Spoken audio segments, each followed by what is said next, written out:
I'm Rakesh Kishan, Managing Principal at Trascent, and I'm delighted to be joined by Vinny Sanchez from DLA Piper. Vinny is the co-lead of the technology and sourcing practice and partner at DLA, and also my colleague Kevin Rang, who's Executive Managing Director at Trascent. Today we'll be talking about technology, how the real estate sector has become more technology-enabled, technology-driven, and the next generation of value in this industry is going to be coming to the integration of people-process technology in a way we haven't seen before.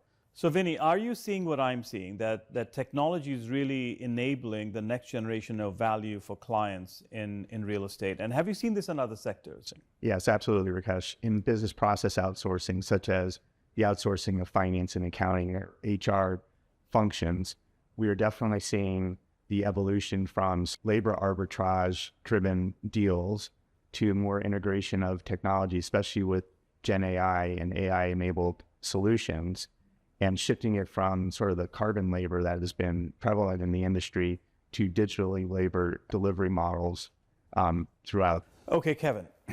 Vinny just mentioned, and we saw this at our Paris conference, clients were talking about technology, some of them already using robots, and I'm going to get to that in a second. But let's just talk about technology. Vinny just mentioned that in BPO we saw the supplier partners are differentiating themselves more on technology than on labor.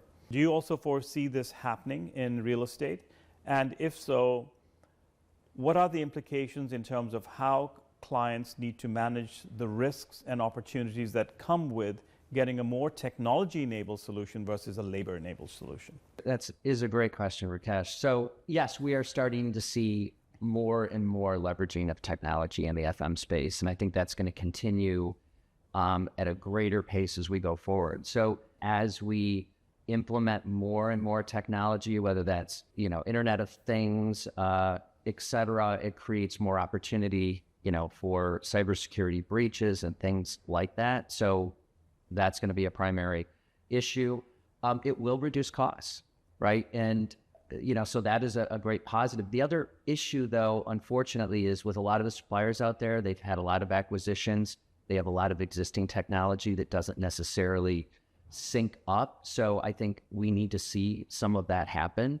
But once that happens, once I think suppliers align on what their future technology offering is going to be, I think we're going to see some significant efficiencies and value in this space. Let me just add to that.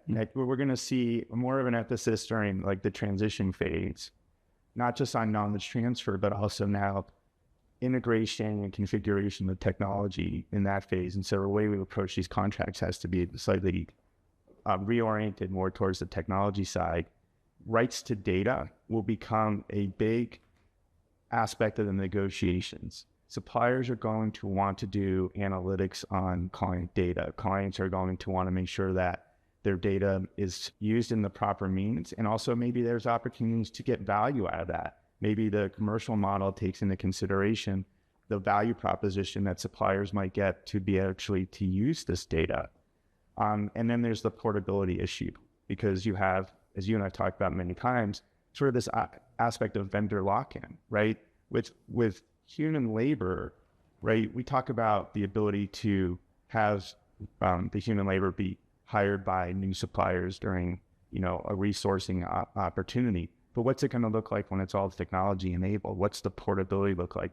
And how much more difficult it's going to be because you spent all this time in transition implementing this technology. Now you've got to pull it out and maybe stand up somebody else's. So there's all these different issues that we're going to have to deal with. In our conference in Paris, there was discussion by multiple clients around the fact they're using robots for service delivery. It's in security, it's in other areas. Humanoid robots are being introduced into society by multiple manufacturers today.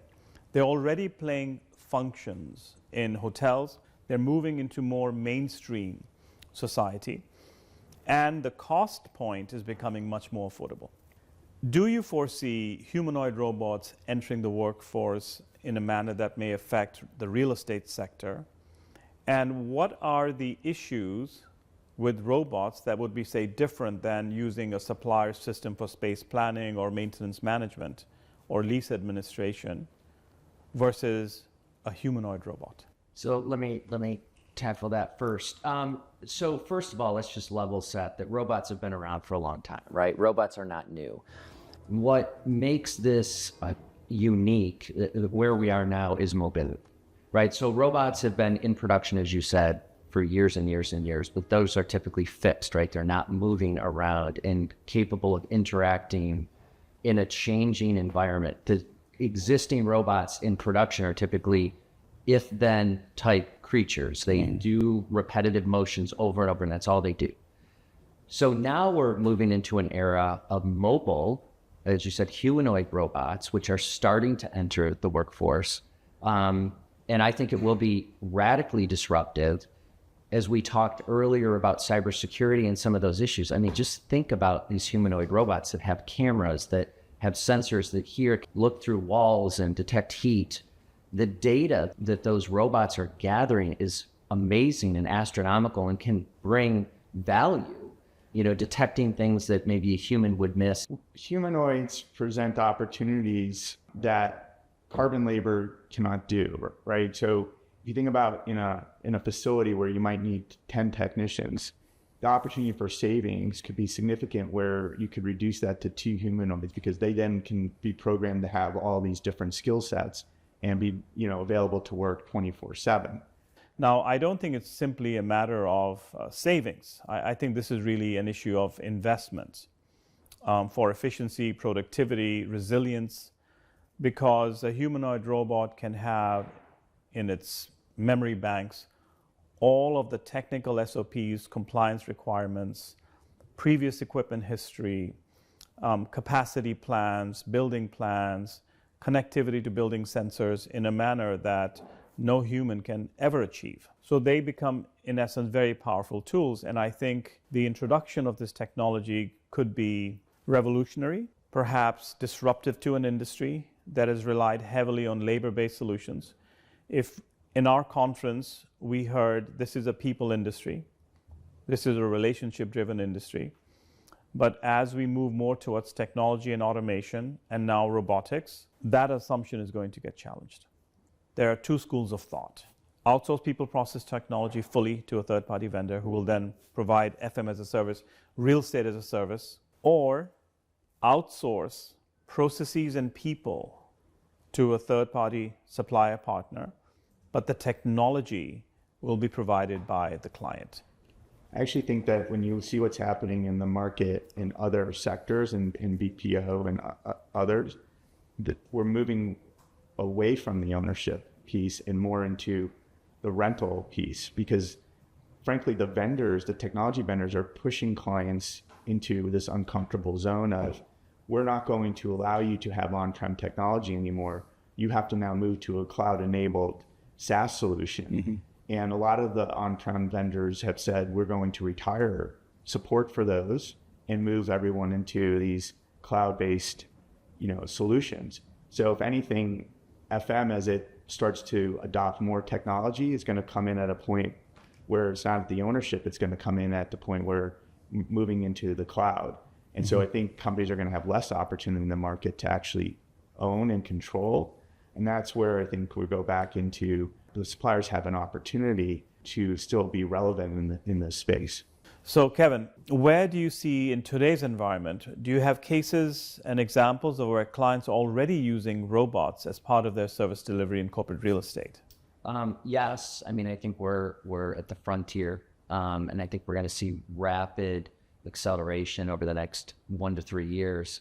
There's some anecdotal humanoid use cases that we've seen, but the ones that I've seen clients use are typically in the security area, where there's mobile security robots that are more recording, not really actively getting involved in an incident, but more there to be a mobile monitoring, et cetera. The other area I've seen are really, I would just call it more like sensor-based use cases. So monitoring temperatures, monitoring levels of gases, et cetera, these robot dogs. But we're at the beginning. I mean, I think what we see today is there are some lessons being learned, which are great, which we need.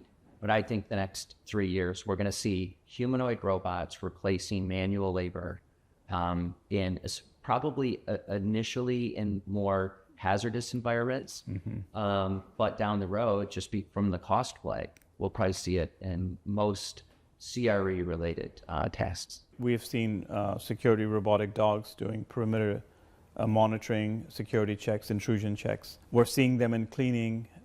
You see them at airports, you see them in buildings. They're providing a cleaning function, trash receptacles. I'm excited to see where we will see them next, and I think this is a very exciting time for the industry, both from a technology enablement of processes, services, greater access to data, but also the advent of AI-embedded humanoid robots.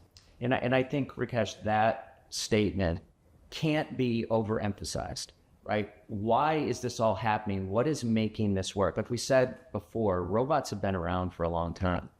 It's the fact that there's embedded AI in those robots that makes all the difference in the world. That's why we're having this conversation. That's why they're going to be used in CRE, embedded into a mobile robot, and it can do things that these former if-then type programming just isn't capable of doing.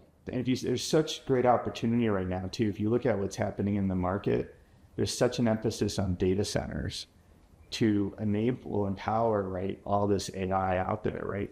And so data centers are managed by humans. And if you actually think about what some of the issues or points of failure have been in data centers, it's been human issues. So now think about the opportunities that could be presented by having a humanoid do a lot of the tech work within a data center, and the data centers need to be up and available 24/7. Therefore, how many shifts do you have now in the data center? You know, maybe 2 or 3 shifts of humans where you could have one humanoid doing it 24/7 and available. So Vinny, as companies going to rely more upon technology-enabled processes and technology-enabled services for real estate, what are the unique considerations that poses for how these contracts and deals are structured with suppliers? Rakesh, I think it's 3 areas. One is rights to data and rights to conduct analytics on that data.